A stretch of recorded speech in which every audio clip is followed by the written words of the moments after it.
અભય થઈને નિષ્પક્ષતાથી નિરપેક્ષ રીતે વાસ્તવિકતાનો અરીસો રૂપી સચોટ માહિતી લાવતો સત્યની સાથે અભય ટાઈમ્સ।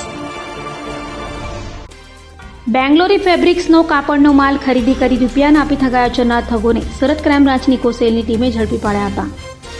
સુરત ક્રાઇમ બ્રાન્ચની આર્થિક ગુના નિવારણ શાખા એટલે કે ઇકોસેલની ટીમે સુરતના કાપડ વેપારી અલથાણ ખાતે રહેતા રાજેશ મોહનલાલ સૂર્યા પાસેથી બેંગ્લોરી ફેબ્રિક્સનો કાપડનો માલ ખરીદી કરી તે માલના રૂપિયા વેપારી રાજેશ સૂર્યાને ના આપી માલ બારોબાર વેચી નાખી રૂપિયા વાપરી નાખનાર ઠગો દર્શન મગન કાનાણી અને શૈલેષ શંભુ કાનાણીની ઇકોસેલની ટીમે ઝડપી પડ્યા હતા। જ્યારે કાપડ દલાલ સાગર મનસુખ ઠુમર ભાગી છૂટતા તેને વોન્ટેડ જાહેર કર્યો હતો। ગુજરાતના આર્થિક પાટનગર છે।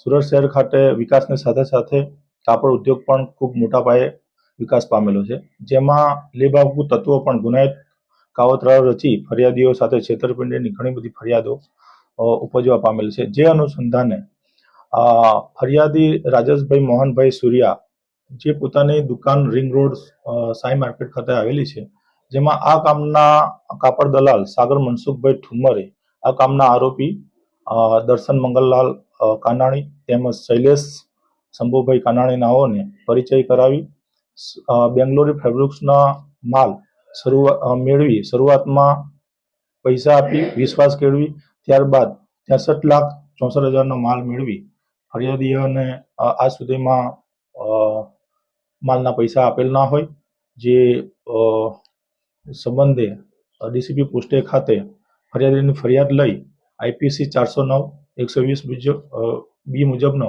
ગુનો દાખલ કરી આરોપીઓને ટેકનિકલ સર્વેલન્સ તેમજ હ્યુમન ઇન્ટેલિજન્સના આધારે ધરપકડ કરી વધુ તપાસ હાલમાં ચાલુ છે।